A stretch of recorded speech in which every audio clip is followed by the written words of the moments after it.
En ce qui concerne la situation tragique à Gaza, je voulais vous lire un texte que j'ai trouvé très, très, très touchant d'un pasteur palestinien, Mundir Ishaq, qui travaille donc à Bethléem et qui a lu ce texte ou qui a tenu ce discours lors d'une réunion de prière tenue dans l'église luthérienne de Noël à Bethléem. Alors le texte, il était en anglais, mais j'ai trouvé une traduction, puisqu'il a dit ce sermon en anglais. Donc c'était le 23 décembre, veille de Noël. Nous sommes en colère. Nous sommes brisés. Cela devrait être un temps de joie, mais nous sommes en deuil. Nous avons peur. 20 000 personnes tuées. Des milliers sont encore sous les décombres. Pas loin de 9 000 enfants tués par les moyens les plus brutaux. Jour après jour,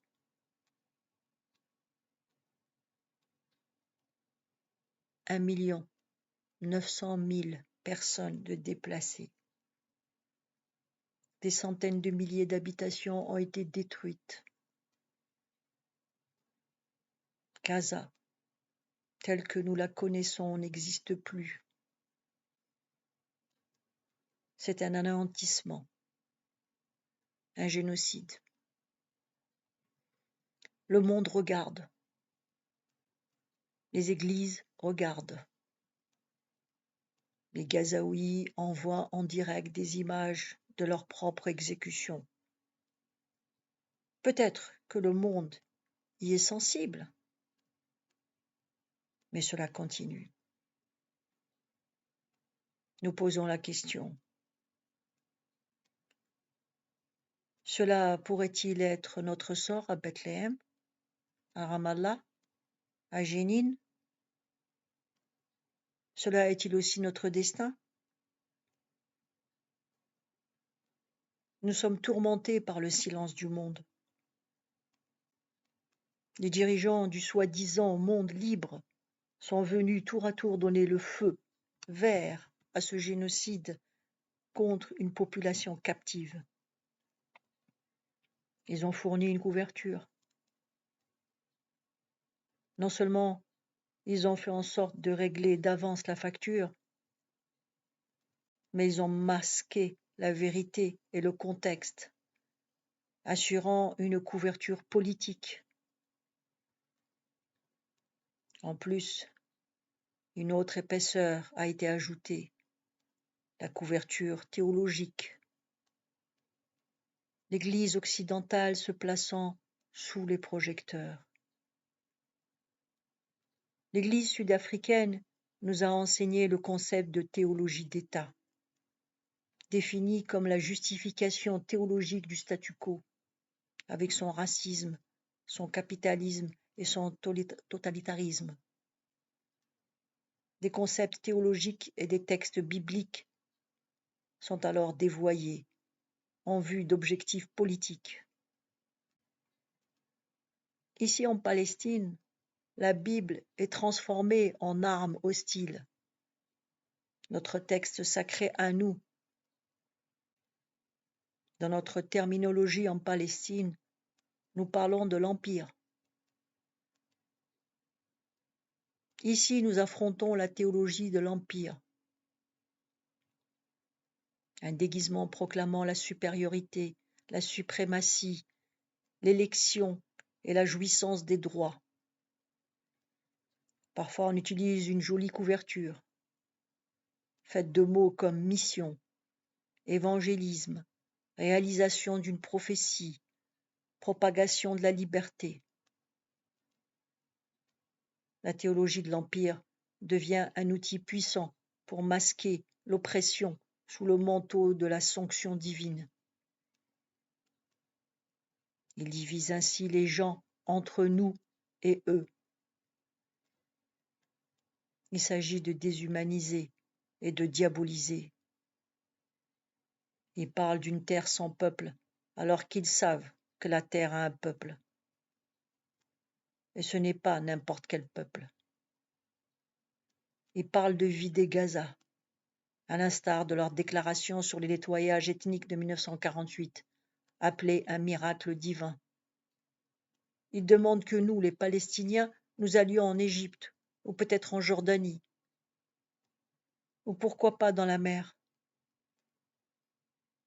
Seigneur, voulez-vous que nous commandions au feu de descendre du ciel et de les consumer ? Ont-ils dit à notre propos. C'est cela, la théologie de l'Empire. Cette guerre a confirmé que le monde ne nous considère pas comme égaux. C'est peut-être la couleur de notre peau, c'est parce que nous sommes du mauvais côté de l'équation politique. Même notre parenté avec le Christ ne nous a pas protégés. Comme ils l'ont dit, s'il faut tuer 100 Palestiniens pour éliminer un seul combattant armé du Hamas, qu'il en soit ainsi. Nous ne sommes pas des êtres humains à leurs yeux, mais aux yeux de Dieu. Personne ne peut dire que nous ne le sommes pas. L'hypocrisie et le racisme du monde occidental est évidente et effrayante. Il reçoit toujours les paroles des Palestiniens de façon suspicieuse et avec des réserves. Non, nous ne sommes pas traités comme des égaux. Pourtant, l'autre côté, malgré son lourd bilan de désinformation, est presque toujours considéré comme infaillible. À l'intention de nos amis européens, je ne veux plus jamais vous entendre nous faire encore des discours sur le droit des humains ou le droit international. Nous ne sommes pas blancs. Cela ne s'applique pas à nous, selon votre propre logique. Au cours de cette guerre, les nombreux chrétiens du monde occidental ont veillé à ce que l'Empire dispose de la théologie nécessaire. C'est de la légitime défense, nous a-t-on dit. Et je demande comment ? Dans l'ombre de l'Empire, ils ont transformé le colonisateur en victime et le colonisé en agresseur. Avons-nous oublié que l'État a été édifié sur les ruines des villes et des villages de ces mêmes Gazaouis ? Nous sommes indignés par la complicité de l'Église. Soyons clairs, le silence est complicité. Et les appels creux à la paix, sans cesser le feu et sans mettre fin à l'occupation, et les phrases vaines sur l'empathie sans action directe, tout cela est toujours sous l'enseigne de la complicité. Voici donc mon message. Gaza est aujourd'hui devenue la boussole morale du monde. Gaza était l'enfer sur terre avant le 7 octobre. Si vous n'êtes pas horrifié par ce qui se passe, si vous n'êtes pas ébranlé jusqu'au fond de vous-même, c'est que votre humanité est en défaut. Si nous, en tant que chrétiens, ne sommes pas indignés par ce génocide, par la transformation de la Bible en arme pour le justifier, c'est que notre témoignage chrétien est en défaut et que cela compromet la crédibilité des évangiles. Si vous n'arrivez pas à appeler cela un génocide, c'est à vous que cela incombe. C'est un péché, une part de ténèbres que vous adoptez en plein gré, de plein gré. Certains n'ont même pas demandé un cessez-le-feu. C'est pour vous que je suis désolée. Pour vous, pour nous, cela ira. Malgré le coup immense que nous avons subi, nous nous rétablirons. Nous nous relèverons. Nous nous dresserons de nouveau au milieu des ruines, comme nous l'avons toujours fait en tant que Palestiniens, même si ceci est de loin le coup le plus énorme que nous ayons reçu depuis longtemps. Mais encore une fois, vous qui êtes complices, je suis désolé pour vous. Vous en rétablirez-vous? Votre charité, vos mots scandalisés après le génocide ne changeront rien. Des paroles de regret ne suffisent pas dans votre cas. Nous n'accepterons pas vos excuses après le génocide. Ce qui est fait est fait. Je vous demande de vous regarder dans la glace et de demander: où étais-je? À nos amis qui sont ici avec nous, vous avez quitté vos familles et vos églises pour être avec nous. Vous incarnez le terme d'accompagnement, une solidarité de grand prix. Nous étions en prison et vous êtes venus jusqu'à nous.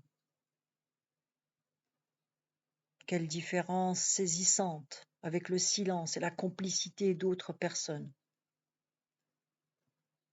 Votre présence ici signifie la solidarité. Votre visite a déjà laissé une impression qui ne nous aura jamais enlevée. À travers vous, Dieu nous a dit que nous ne sommes pas abandonnés. Comme le Père Rami de l'Église catholique l'a dit ce matin, vous êtes venus à Bethléem, et comme les rois mages, vous avez apporté des dons, mais ces cadeaux sont plus précieux que l'or, l'encens et la myrrhe. Vous avez apporté des cadeaux de l'amour et de la solidarité. Nous en avions besoin. Pendant cette saison, plus peut-être que par autre chose, nous avons été troublés par le silence de Dieu. Pendant les 2 derniers mois, les psaumes de lamentation sont devenus un compagnon précieux. Nous avons crié: mon Dieu, pourquoi as-tu abandonné Gaza? Pourquoi caches-tu ton visage à Gaza?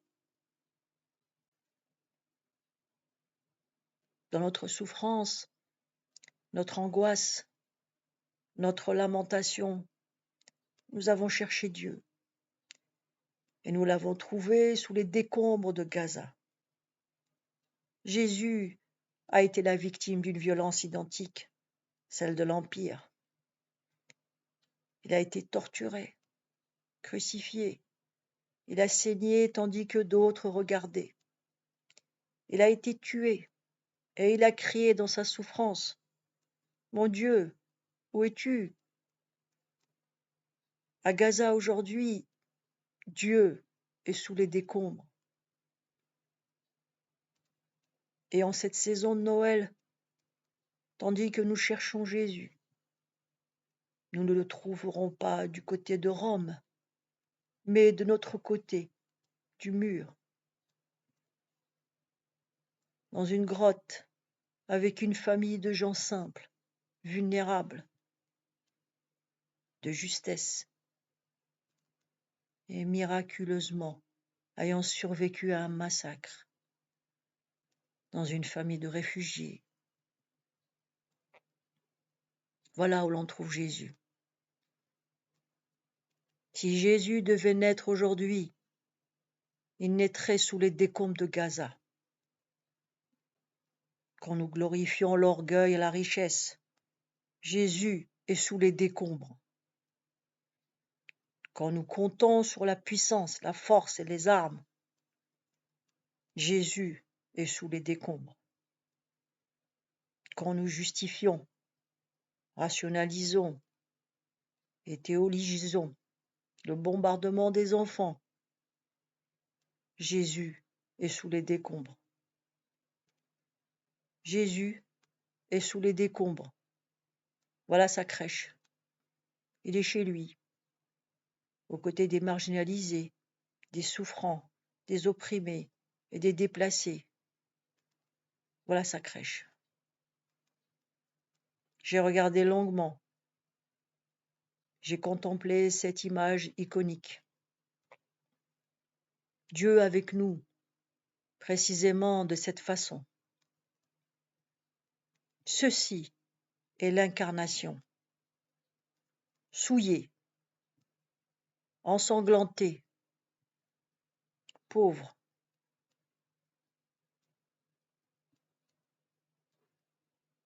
Cet enfant est notre espoir et notre inspiration. Nous regardons et le voyons dans chaque enfant tué et extrait des décombres. Pendant que le monde continue à rejeter les enfants de Gaza, Jésus dit, chaque fois que vous l'avez fait à l'un de ces petits qui sont mes frères et mes sœurs, c'est à moi que vous l'avez fait. C'est à moi que vous l'avez fait. Jésus ne les appelle pas seulement les siens, il est eux. Nous regardons la Sainte Famille et nous la voyons dans chaque famille déplacée et errante, maintenant sans abri et sans espoir, pendant que le monde discute du sort des gens de Gaza, comme s'ils étaient des cartons encombrants dans un garage. Dieu, dans le récit de Noël, partage leur sort. Il marche à leur côté et les appelle les siens. Cette crèche parle de résilience, Somoud, la résilience de Jésus est dans sa tendresse, sa faiblesse et sa vulnérabilité. La majesté de l'incarnation réside dans sa solidarité avec les marginalisés. Résilience parce que ce même enfant s'est levé au milieu de la douleur, de la destruction, des ténèbres et de la mort pour défier des empires, pour dire la vérité au pouvoir et remporter une victoire définitive sur la mort et les ténèbres. Aujourd'hui, c'est Noël en Palestine. Et voici le message de Noël. Il n'est pas question du Père Noël, des arbres, des cadeaux, des guirlandes, etc. Mon Dieu, à quel point nous avons déformé la signification de Noël. À quel point nous avons commercialisé Noël. J'étais aux États-Unis le mois dernier, le premier mois après Thanksgiving, et j'étais stupéfait de la quantité de décorations et de guirlandes de Noël et de toutes ces marchandises. Je ne pouvais m'empêcher de penser, ils nous envoient des bombes pendant qu'ils célèbrent Noël dans leur pays. Ils entonnent dans leur pays des chansons sur le prince de la paix, pendant que dans notre pays, ils frappent sur le tambour de guerre. Noël à Bethléem, lieu de naissance de Jésus, c'est cette crèche. C'est aujourd'hui le message que nous envoyons au monde. C'est un message de bonne nouvelle, un véritable, authentique message de Noël, évoquant un Dieu qui n'a pas gardé le silence, mais qui a pris la parole Et sa parole, c'est Jésus,